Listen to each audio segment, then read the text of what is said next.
Tuhan sertamu. Dan sertamu juga.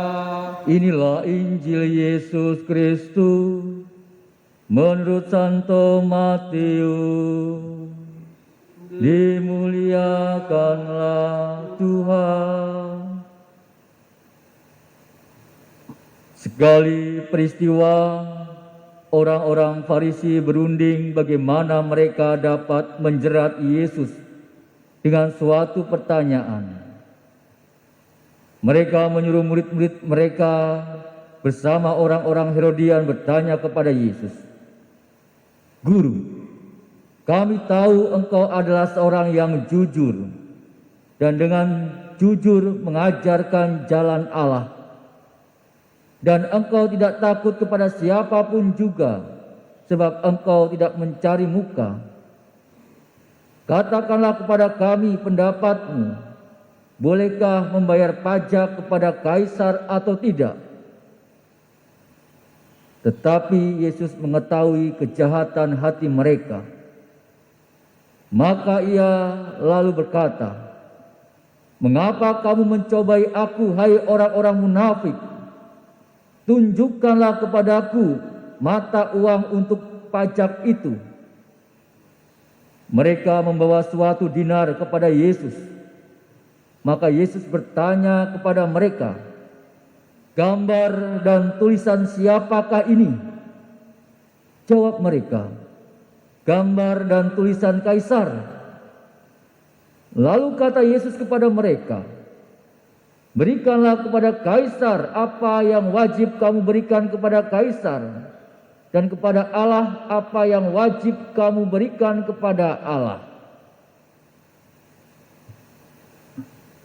Berbahagialah kita yang mendengarkan sabda Tuhan dan tekun melaksanakannya. Sabdamu adalah jalan, kebenaran dan hidup kami.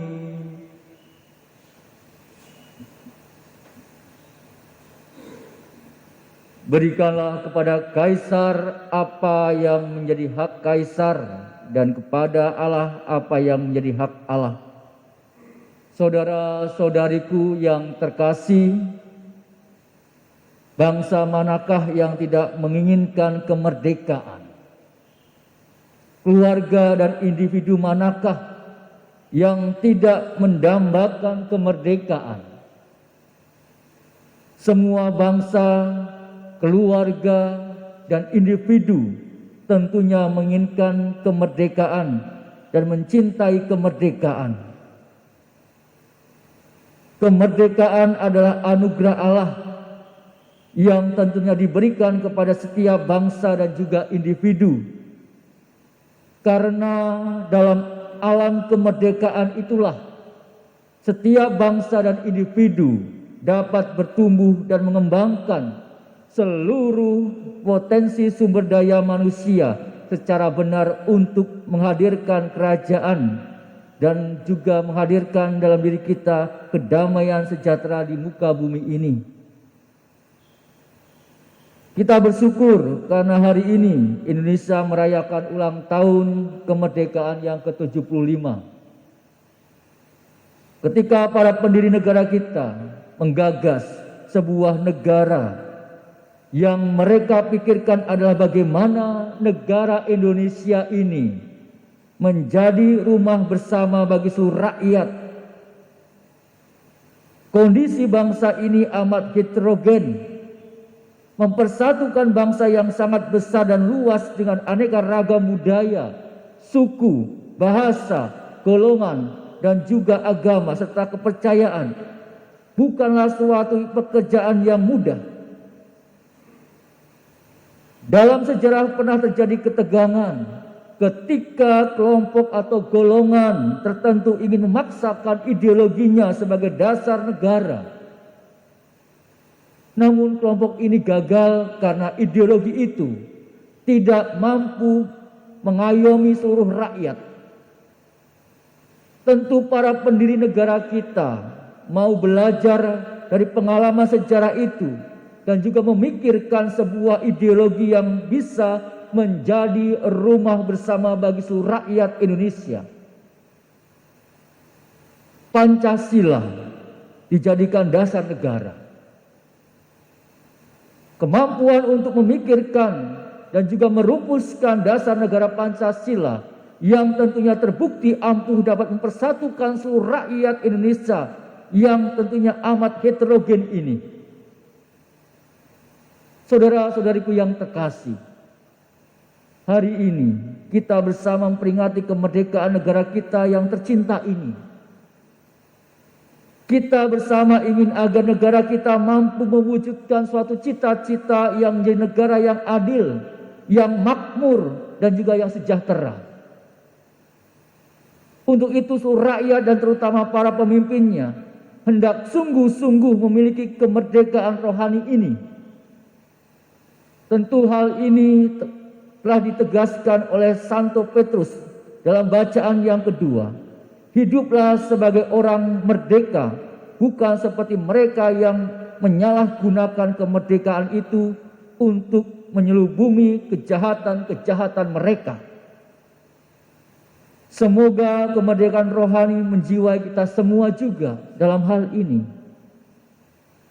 Waktu yang panjang telah dianugerahkan bagi bangsa Indonesia hidup dalam alam kemerdekaan untuk menghapus segala bentuk penjajahan, diskriminasi, ketidakadilan, kemiskinan, dan juga aneka keterbelakangan di Indonesia ini.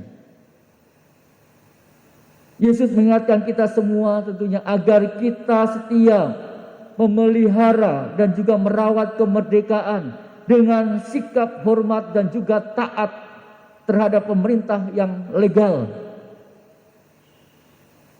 Kita diajak untuk patuh menjaga keseimbangan antara hak dan kewajiban dalam hidup setiap manusia. Apa yang kita lakukan kepada bangsa dan negara mestinya diperhatikan dengan segenap hati kita.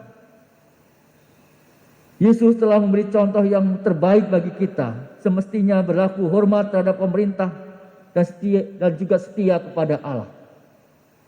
Berikanlah kepada kaisar apa yang menjadi hak kaisar dan kepada Allah yang menjadi hak Allah. Kita pun ingin memberikan apa yang kita miliki untuk negara kita, dan kita memberikan apa yang menjadi hak Allah dalam hidup kita pula. Itulah yang tentunya menjadikan rahmat bagi kita dalam kehidupan kita di bangsa Indonesia ini. Marilah kita merayakan kemerdekaan ini dengan penuh syukur, dengan berupaya memberi yang terbaik dari diri kita, keluarga kita, komunitas kita, bagi keberlangsungan hidup berbangsa dan bernegara. Dirgahayu kemerdekaan Indonesia yang ke-75. Tuhan Yesus memberkati dan melindungi perjalanan NKRI. Amin.